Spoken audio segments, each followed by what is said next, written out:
Good morning and happy Sunday, all Manchester United fans. A weekend not spoilt, a bit of a recovery day yesterday, but today, this morning, we're getting into all of the news and the aftermath what was yesterday in Manchester United. What Ruben Amorim said to the players at halftime, what he did and what he has come out and said he did to make Manchester United, well, let's just say, pull off a half performance against Everton. It's survival mode basically at Manchester United. Also want to talk about what some members of INEOS are blaming on Manchester United's current demise and where we're actually going. Some even going as far, and it's an amazing report as well. I want to read into that and go through that with you this morning as well. Some even saying that it's down to Sir Alex Ferguson. And that is the problem at Manchester United right now. Wow, and more wow. We'll get into all of that story as well. But obviously, Manchester United now looking at, well, pretty much where we are in terms of the league table. We're not going to move anywhere. Ruben Amorim has been talking about the position in the league. He knows exactly where Manchester United are at. It is full on survival mode. We just need to try and build something within these games in the Premier League to try and give ourselves a chance in the Europa League, which starts in a week's time. That is how close the Europa League is right now. That is going to be massive for Manchester United. That Sociedad game now. Manchester United have games against Ipswich and against Fulham coming up as well in the Premier League and in the FA Cup this week. Then it's the Europa League. So basically right now in the space of 10 days we've got 3 competitions. 2 of them absolutely vital for Manchester United. And it is crucial that we do actually try and see out the rest of this season. Well, Ruben does anyway, just to see what happens in the summer. More news on what's coming in the summer as well. Now it is seen, we spoke about Victor Osimhen, we spoke about him in depth, we spoke about him in every sense of how he's going to arrive at Manchester United, what it's going to cost, what Manchester United are doing, how much they're scouting him, what they rate him as. Look, he's there as Man United's top target. And the reports are there that everybody knows that he is being scouted every single game for Manchester United right now. They're doing their due diligence and they're making sure that this transfer is exactly the right one. So where I don't want to go into Osimhen, I just want to say they are making absolute certain, they're making an absolute cert that he is the right striker to come into Manchester United. If he is going to be the majority of the budget for the club, then that has to be bang on. So that's what United are doing behind the scenes in making sure that he is the exact player that Manchester United needs. So that's, I think, important on that side. But that's pretty much it. I don't really want to get into the transfer talk side of things as it is right now. We've seen yesterday what Manchester United did in the second half. We got a little encouraged by it. We talked about it in depth yesterday. We did it on the Watch Long. We did it on the reaction from mine. We did it on a calling show on Big Up as well. And then me and Jay broke it down last night with all of the players as well. There's a lot of United fans picking up on certain things though. I've scoured through the social media and there's some really relevant opinions on what's happening with Manchester United's first team players and the fear that we had with some of the younger players coming through into this side right now. When we say survival, we mean survival for everybody at Manchester United. Ruben Amorim, obviously top of the tree.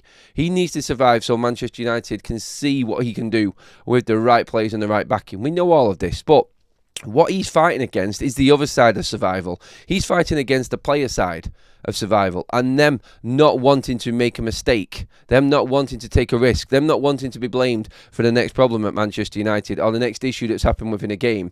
Personally, looking through that team, I said it pretty much yesterday, I'm not bothered about any of them players leaving that football club. I just want the players that haven't been given a chance to get one more year to see if they can do anything different. Everyone else can just go for Manchester United. You're seeing underperformances again, and where we've praised the likes of Harry Maguire and players like this before, you get games like yesterday where he was clearly underperforming, and that happens regularly for Harry Maguire. We have brought up the good, but you cannot just forget about the bad simply because you feel sorry for him and what he's had before and the critique that he's had before. You have to criticise what's in front of you. And yesterday, some people even went as far on social media, and there's been some good clips and moments where there's clearly a chance where he can play a ball through to Chido Martin, who's running clear through on goal. His decision making, and it's not a difficult ball to play either, but he's not doing it. Why is he not doing this? Why are these players not making these decisions? Why are they not playing the football that Ruben Amorim wants them to play? That is ultimately the big issue at Manchester United right now. And Ruben Amorim has to try and make this team play a way where they could just survive and get through games with a few points. Just stop losing just so the chance that he might be sacked is taken out of the equation. That's literally where this football team is at right now. Ruben Amorim, when asked about his changes at half-time, nothing. He didn't change anything. He didn't change anything. He said at half-time, we're going to carry on playing the way that we've trained in the week. And all that happened was they got better. The quality was better. That's what Ruben Amorim said. He literally said, we're not changing. He stuck to his guns and the players turned up. Now, that is debatable, and I think that's what a lot of Manchester United fans are talking about this morning. Is Ruben Amorim there protecting his players, saying that the players were better? Well, let's be honest, I think everybody picked up on it yesterday. Everyone who was in the punditry section of that game yesterday picked up on Bruno Fernandes being the one player that isn't afraid in that Manchester United team. And he is littered with mistakes. Absolutely littered with mistakes. We know this. But one thing is with Bruno Fernandes, he's picked by every single manager. He still makes the same mistakes with every single manager. And Manchester United fans pile in on him every single time. But he is the only player that will play the way that he knows. Everybody else fares away from it, and that's the problem with this football team at the moment. Manchester United, what Ruben Amorim was saying after the game yesterday was how important Bruno Fernandes actually is to Manchester United. I mean, you only have to look at the quotes. He is really important in any position that he plays. He is a guy that can sometimes, in the hardest moments, hold the ball, and that is really important for the team. He is a leader. He scored the first goal and helped us get a point. Involved in everything. We covered that yesterday. I think everybody was the same.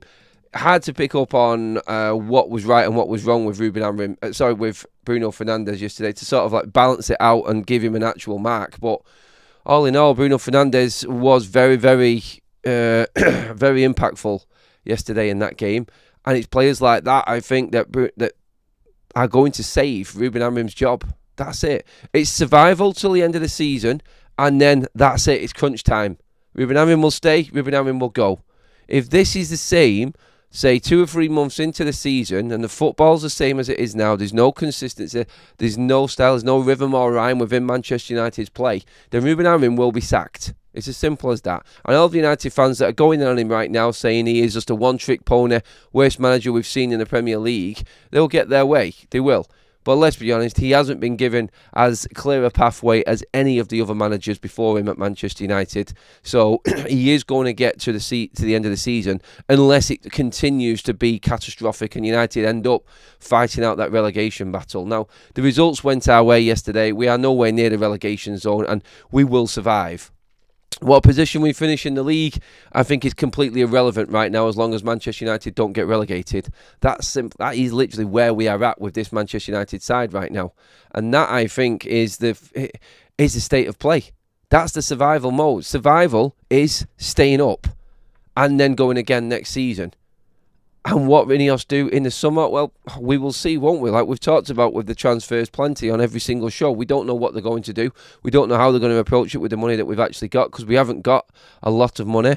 But everything that's happening outside of Manchester United at the moment, from the loan players that have gone, is working in our favour at least. We're going to do a big piece on Marcus Rashford in Paper Round after this show over on Football Talks. But him actually turning it out for Aston Villa, Anthony doing what he's doing as well on loan for Real Betis. There is opportunities obviously there for United to bring in some money this summer, but I don't think it stops there. I think it actually carries on with the players that are actually on the pitch. I think it carries on with the players that were out there yesterday. And we said it before, none of them players are Manchester United's future apart from the obvious. Your Dorgus of this world, you maybe your Garnachos, maybe your Kobe Mainus, your younger players that have just come through. I still feel like some of them may be sold in the summer, as in Garnacho or Mainu, if they're not fitting in. Garnacho being that impact sub yesterday, question marks will be all over him. Bruno Fernandes will be gone in a couple of years as well. We can't keep clinging on to him. So, as it is, we need Ruben Amorim just in pre-season. That's it. That's all that matters right now for Manchester United. We just need to be in a position where we can go into a transfer window with whatever funds that we've got, whatever INEOS can make out of their finances, and whatever happens from this season. But the Premier League right now, it is embarrassing to say it for Manchester United, but the Premier League is a practice ground to try and get something in place and ready for these games in the FA Cup and the Europa League. It's an absolute disgrace, but that is the lie of the land right now. That is where Manchester United are at, and that's not going to change from now until the end of the season. We won't finish in the top half of the table. We know this. It's virtually impossible. You don't have to look at the league table there right now. Manchester United are miles behind everybody else.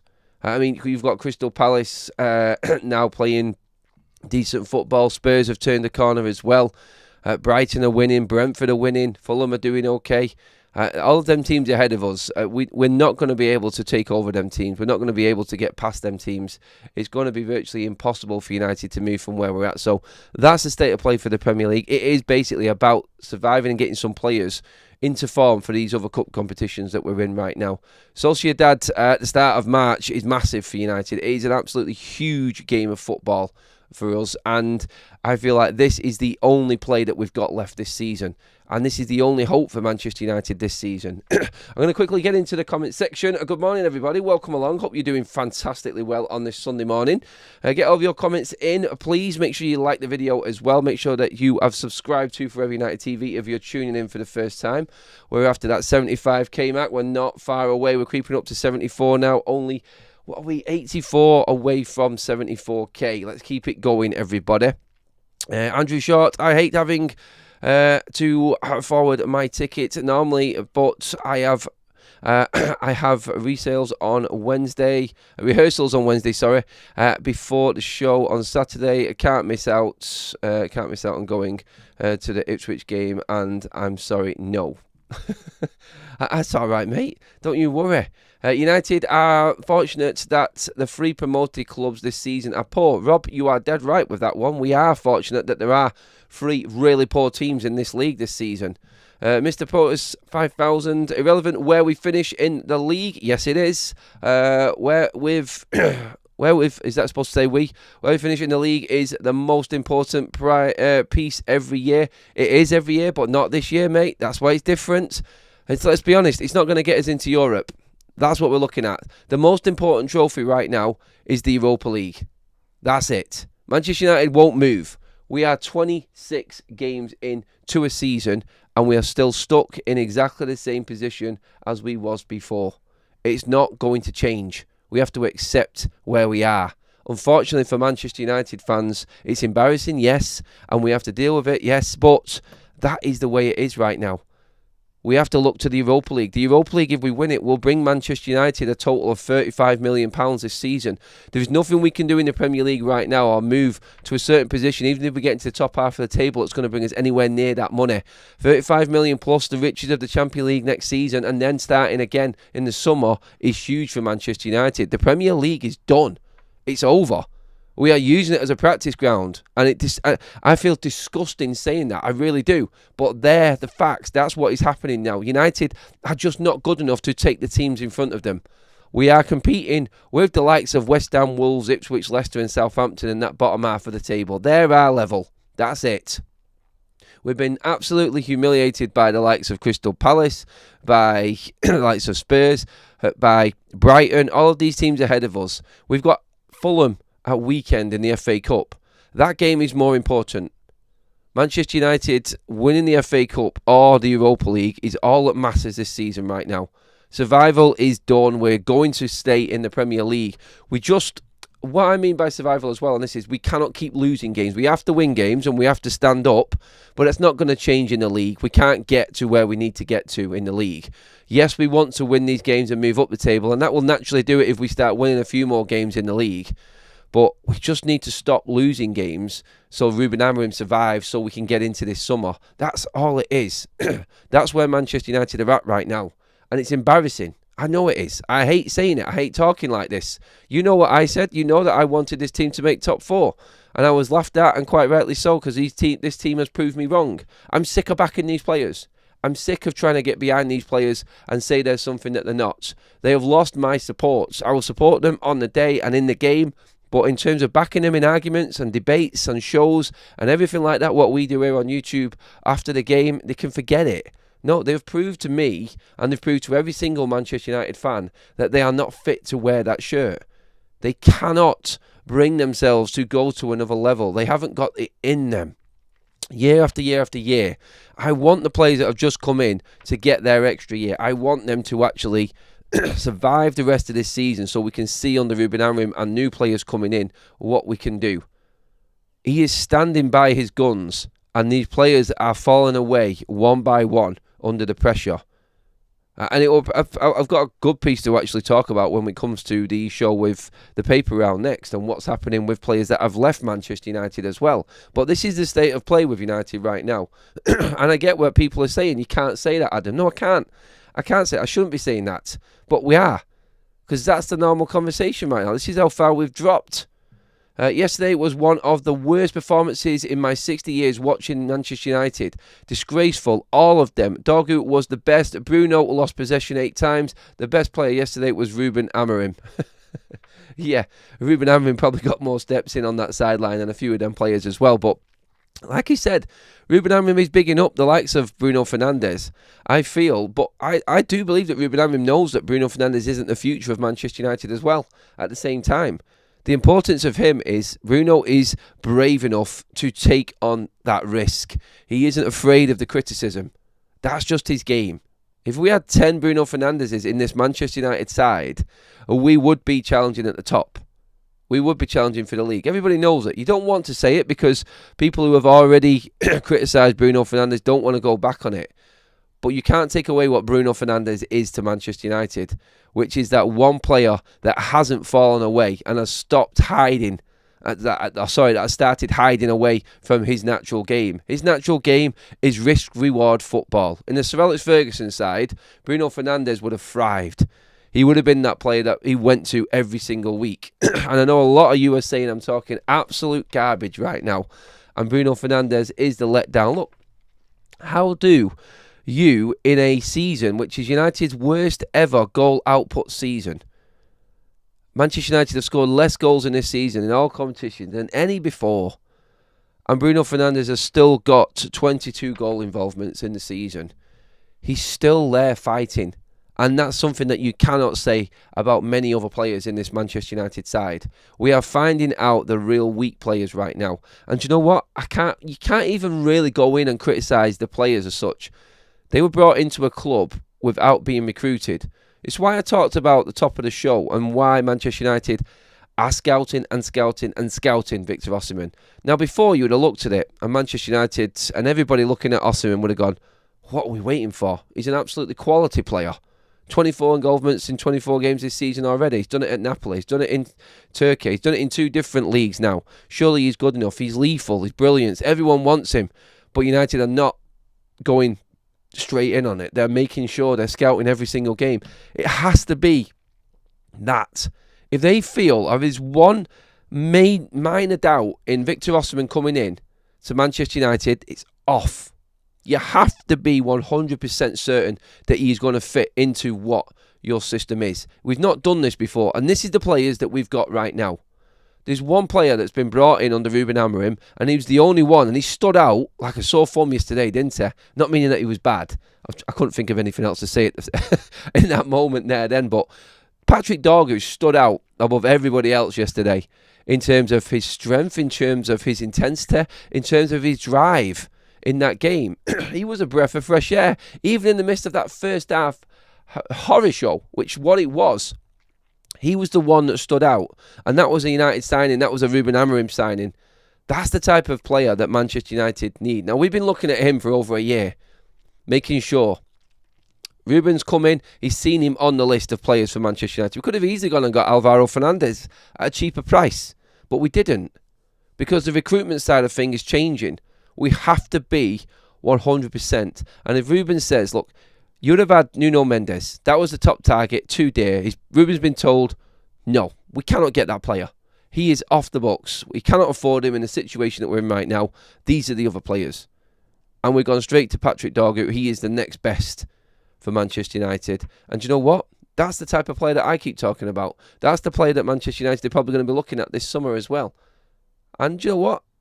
I just look at where and how United are actually looking at these players, and push INEOS and Glazers aside. We'll talk about them in a minute. Actually, pathetic conversation coming up in a minute, actually, so stay tuned for that. But right now, with the way that the recruitment side of things are going, the people in United right now, I haven't got a problem with at all. I think they're doing a good job. I like Dorgu. that bodes well for the future for me in terms of that player and what's coming. I just think Manchester United right now have got too many major issues in major areas that everything is being overshadowed by their crap performances. We talked about it yesterday. If you've got a number 9 and you've got a number 1 that are the worst in the Premier League, which they are, let's be honest, they are right now. And it sounds really, really harsh on Rasmus Højlund. We talked about him in depth yesterday as well. He needs to leave United. It's just not going to work at this time for him. And Ruben doesn't have the time. Unfortunately, he may turn into that player. And I've said, look, if United can't sell him, loan him. Let him go and get better somewhere else, because he's not going to get better at United right now. We haven't got time. Ruben hasn't got time for him to find his feet. He needs to go. Someone needs to come in. Someone needs to come in who is bang on, and that's like we said. If we're talking about Osimhen, if we're talking about recruiting him and making him the number 1 target, it's because they have looked in detail at that player to make sure that he is exactly what Manchester United need. Survive to the end of the season and let this recruitment team bring in the players that's necessary.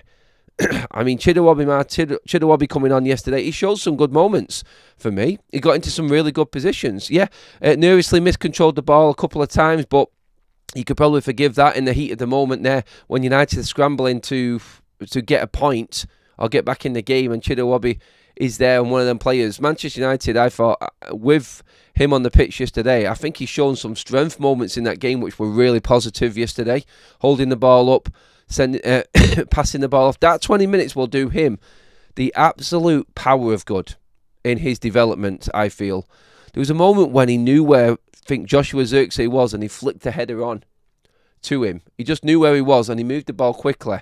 Didn't settle on it, didn't dwell on it. He could have tried and controlled the ball and just done something that he didn't need to do, but he just did the simple thing.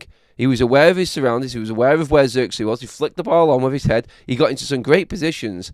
If you look it up, there is a picture going around social media right now of the moment when he was clean through and it was a simple ball for Harry Maguire to play and he didn't play it.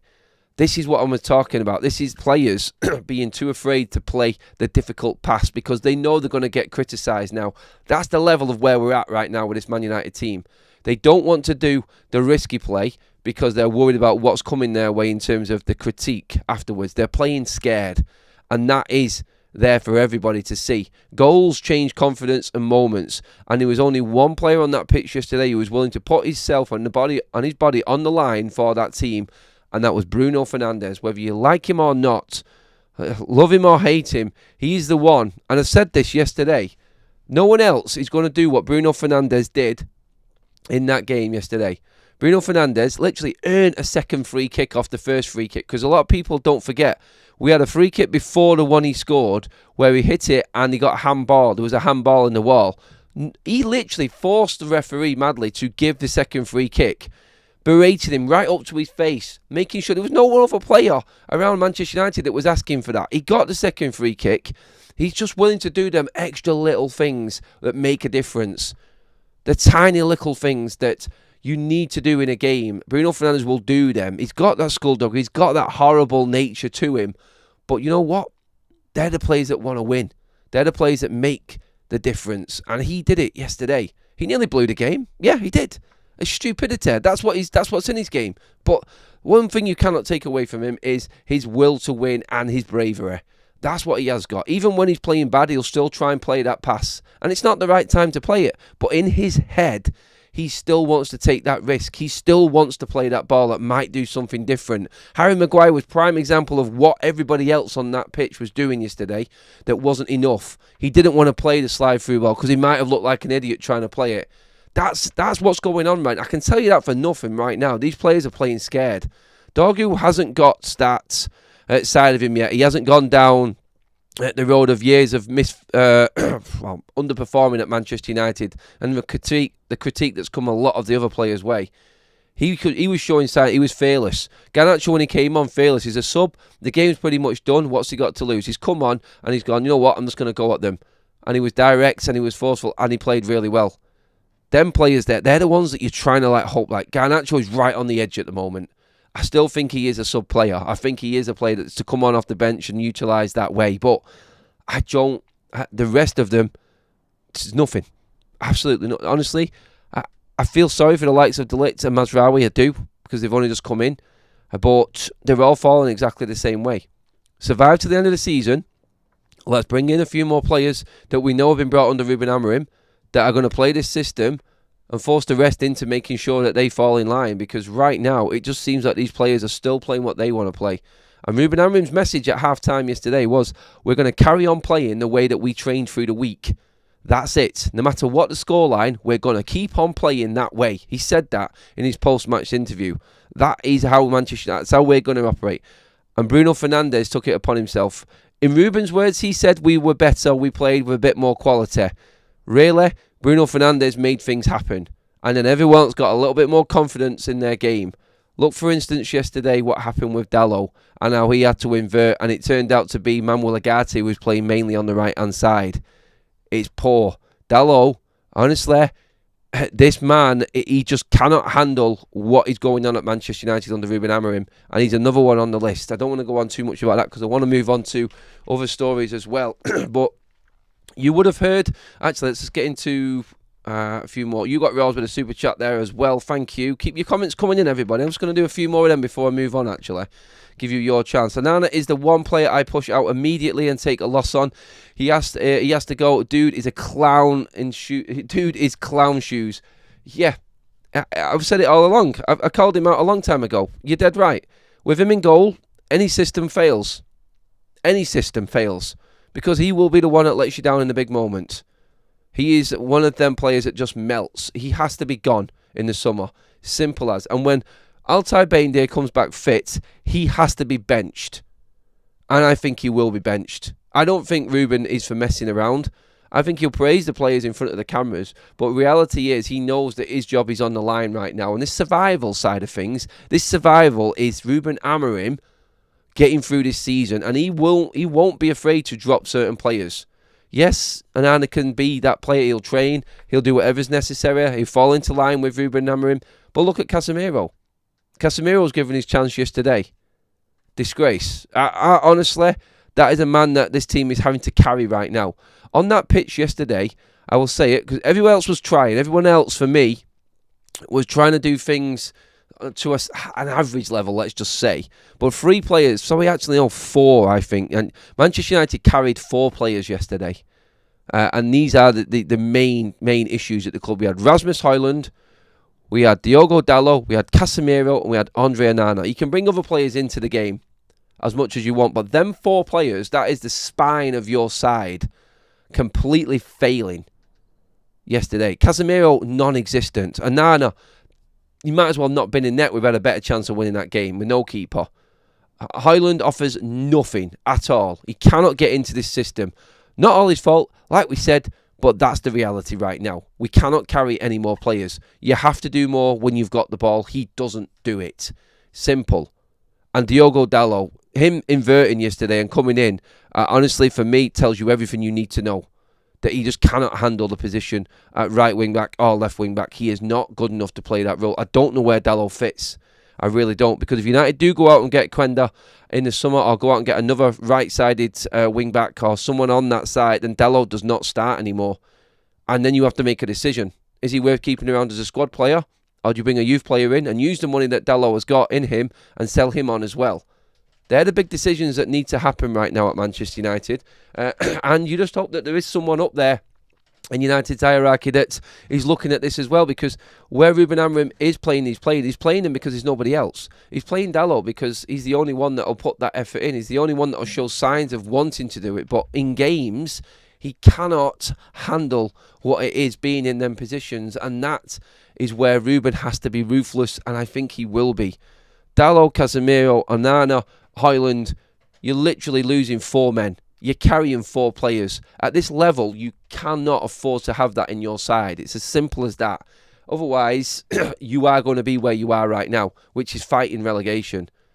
That's the brutal truth in all of it, for me anyway. Let's get into a few more of your comments on this one. I hear people complaining about the players, and most happen to be expensive Erik ten Hag signings. He did cock us up with all of this. Onana out, Bayindir isn't the solution. No, but for right now, Domingo, we need him in. He's better than Onana. It's the lesser of the two evils. I actually think that Bayndare hasn't been given a chance either. So I want to see him in goal. He's better than Andre Onana. He gets down quicker. He commands his box. He passes the ball quicker. He doesn't make the defence nervous. He needs to be in this side right now. It's as simple as that. I don't think Agate was poor yesterday, Andrew. I really don't. I think he's been used a little bit at the moment for me. I thought he scored a good goal, and yeah, that's not going to cover up everything else, but everybody's jumping onto everyone that they can at the moment because they might have said something before about them and criticised them before. Just be honest. Be honest. And you may think that you are being honest in saying that you don't like a certain player or you don't. The way I look at it is, I look at Manuel Agate. He's been thrown into the mix. The commitment and the bravery in that man outshines anybody else in this team for me. I think he made some fantastic interceptions and closing down and presses yesterday in that game. He's just lost in the system. If you've got a centre forward that Manuel Agate steals the ball on the edge of the box and you've got a forward that you're confident in that you can pass the ball to, he looks like a better player already. But when that ball's going into Rasmus Højlund and then it's being lost by him, it makes everybody else within that move actually look just as bad. And that's where I think the confidence is in these players. Harry Maguire not passing the ball to Chido Martin yesterday. Simple things like that. Højlund not being further forward, knowing that Dorgu is going to hit that cross in to the near post, which went the moment when he scraped down Pickford's shin at that moment in at the near post. But honestly, I just look at what we've got in that squad right now. We are carrying too many players. And somehow Ruben Amorim has to just survive to the end of the season. I think that's the only thing that he can do right now. Look, I want to move on. We've been talking quite a bit there about everything that was going on in yesterday's game and what Ruben Amorim said, his survival mode and everything like that. But I want to move on to a story that came out of the Mirror yesterday. INEOS sick of Manchester United's past glories and some blame Sir Alex Ferguson for the current problems. That's rich, pardon the pun, coming from INEOS. So let's read into this story actually. Manchester United have been accused of trying to airbrush away the club's past as staff brace themselves for another savage round of redundancies.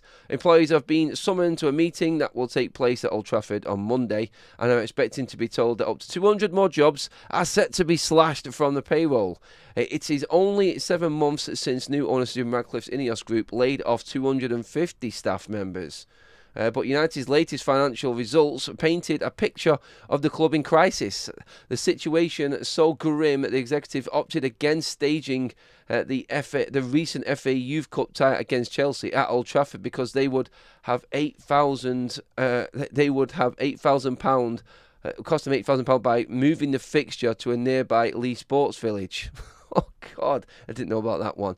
United have 515 million in debt and owe another 414 million to other clubs for player signings. Radcliffe has warned that they are now in serious danger of failing the Premier League's profit and sustainability rules after walking a tightrope in recent years. Yeah, you could say that. Despite Ruben Amorim's failure to improve the results on the pitch, swinging cuts are expected to be made to United's 80-strong scouting department, despite the need to find the kind of players capable of delivering the playing philosophy laid down by the manager. This is what we're saying. But the Mirror can reveal that INEOS boss Sir Dave Brailsford and his cohorts are sick of hearing about how United dominated the Premier League for 2 decades under Sir Alex Ferguson. How are you sick of it? You've only been through the door 2 minutes. Brailsford feels the achievements of the past are weighing heavily on how United now go about their business of bringing back the glory years after 12 years of underachievement following Ferguson's retirement. Some influential movers and shakers at Old Trafford even feel that Ferguson is to blame for the club's decline for failing to embrace developments in coaching and scouting. One United insider claimed, INEOS want absolutely nothing to do with the past. They want to hear how things. They don't want to hear how things were done when United were winning 13 Premier League titles, and they don't want to accept any suggestions that the lessons can be learned from when the club's greatest ever manager was in charge. I'll talk about excuses. I'll go on again a little bit more here. Uh, it's all very well drawing a line under the 12 years and saying let's move on, but it's become an obsession, not to mention the period when United were one of the best teams in Europe. Ferguson became the biggest victim of Radcliffe's savage cuts when he was informed in October that his £2.5 million a year contract to act as the club ambassador would not be renewed this summer. So on that, let's have a look at that in terms of INEOS saying, and Sir David Brailsford in particular, going in saying that they're sick of the talk of the yesteryear, the glory years of Manchester United. Maybe you look at what Sir Alex Ferguson did in recruiting. Maybe you look at what Sir Alex Ferguson did in game management, in turning an average side into a title-winning side. Because let's be honest, the last one that won the league and some of the players that he dragged along and turned into absolute monsters, this is the man that has given you the opportunity to buy into one of the wealthiest clubs in the world. How can you actually come out and think that or even say that? Some INEOS insiders are saying that they don't want anything to do with the past. The past is what was built, and the past is why you're at Manchester United now, earning a fortune or wanting to earn a fortune or wanting to be part of it. Is that not the most stupid, most ridiculous statement that you ever heard in your life? Look, I get where people come and say that Sir Alex Ferguson was a problem at Man United.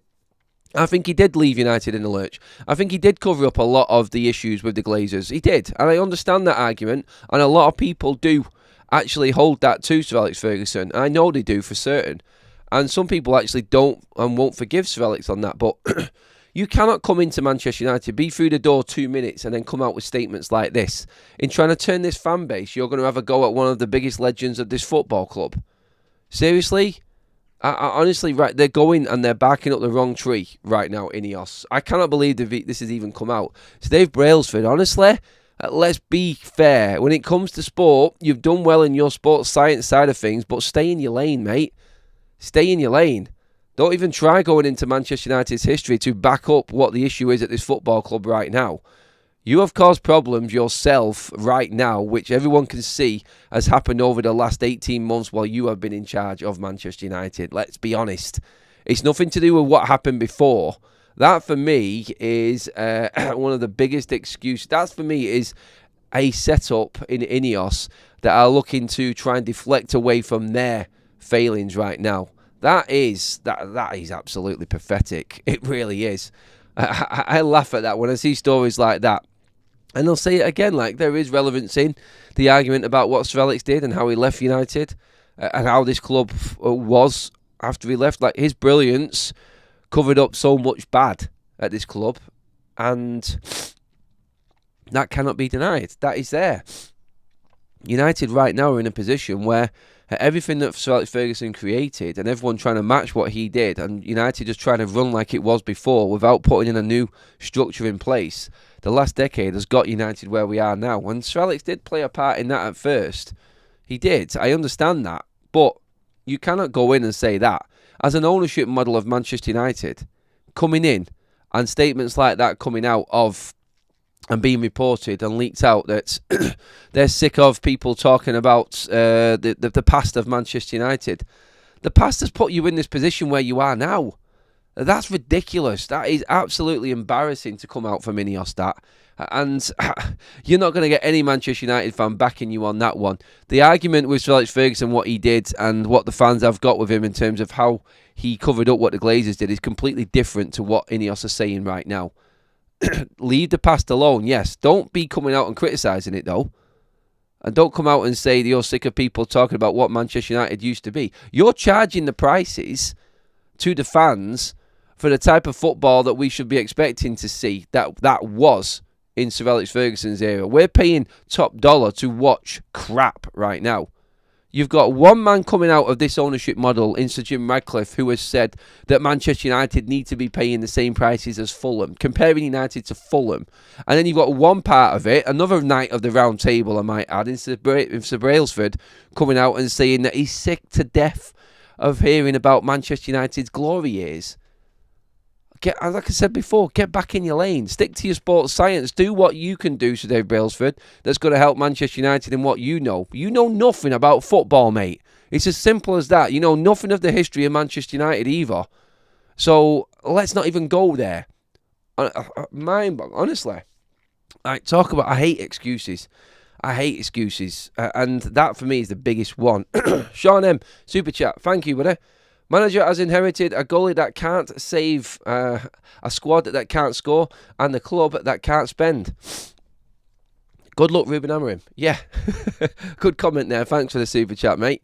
MB Creator says, the one consistent player in United's midfield since the major decline we've seen since Ollie is Bruno. Think how many midfielders have been deemed not good enough around him. Amorim dug his own grave.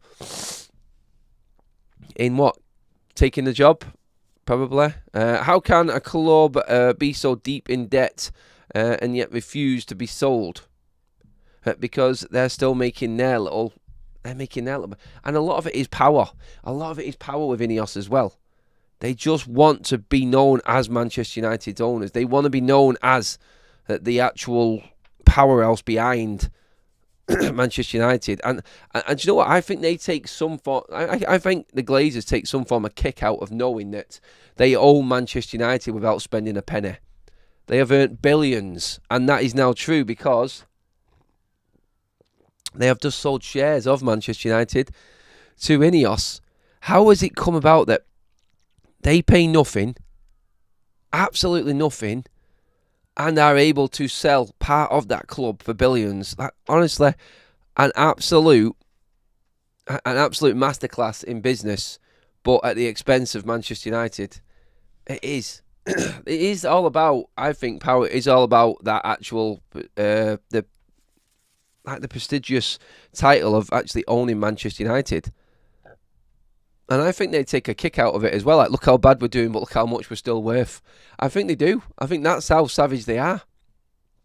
Adam, why has the bank not taken legal action against Manchester United? We have been in debt for over 30 years and still in 1 billion debt. The bank should take over Man United till United has paid. No, well, that doesn't work because Manchester United actually earn more than what we are losing, and we can. So what they would say is, look, if United had a tight summer, for instance, we'd be able to start balancing the books. And so they'll look at what Manchester United are earning and say, well, they can always overturn this. It just depends how they want to run the football club. So they won't get involved in anything like that because United do earn a fortune.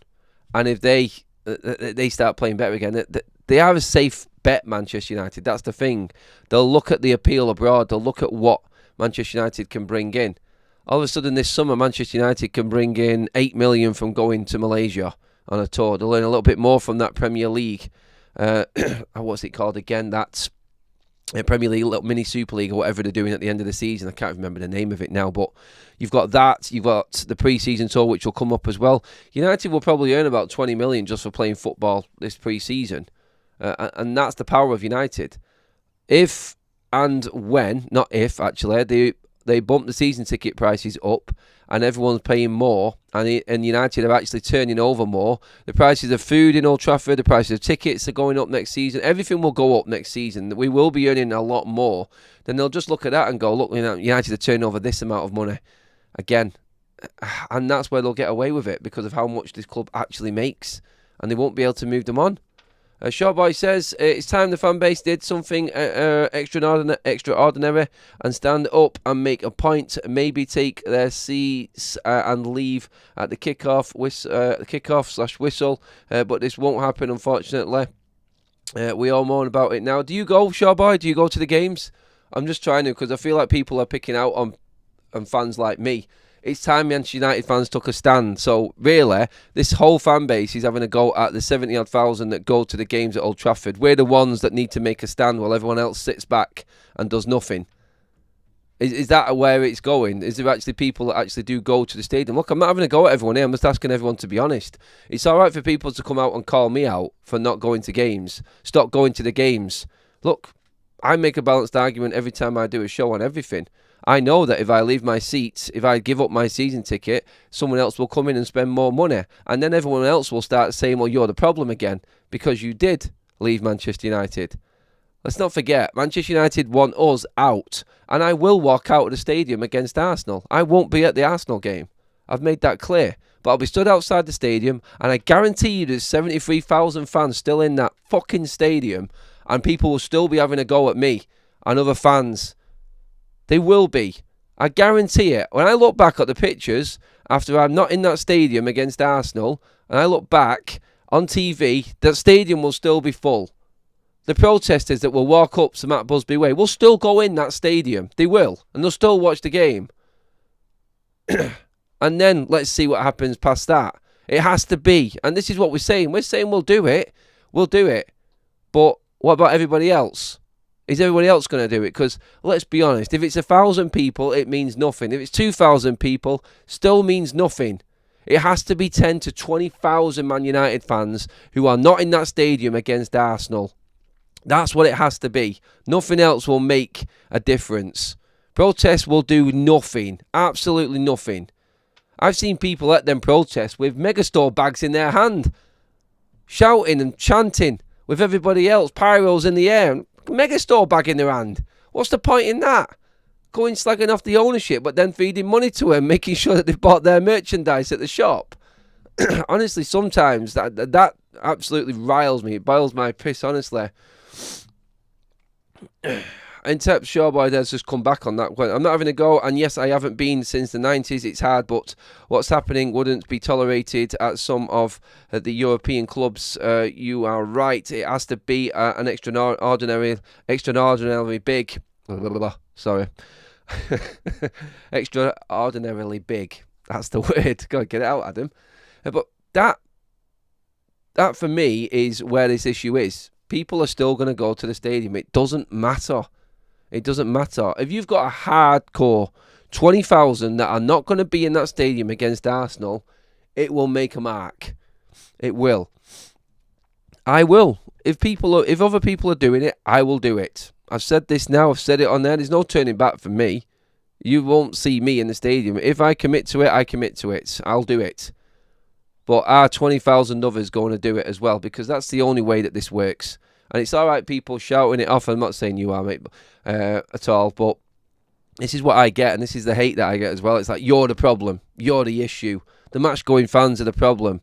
All right, okay, so we're supposed to just change our whole lifestyle just because you think it's right for the club. So you're blaming the fans. Fans are blaming fans for not acting and not doing things. But yes. Anyway, let's move. Oh, actually, we actually have done. I didn't realise the time. My God. We are moving across to football talks now. We're doing the paper round, everybody. I just want to say massive thank you to all of you. Got carried away with myself completely there. Apologies. I love you all. I love all of the comments that come in. Good points made by everybody in there. But we do need to move across to football talks right now. We're doing the paper round, so please do jump across with us. Thank you for all the likes. Well over 200. Give the video a like on the way out. Make sure that you have subscribed to Forever United TV as well, everybody. And let's move forward to football talks. Thank you, everyone. I'll see you over there in just a moment's time.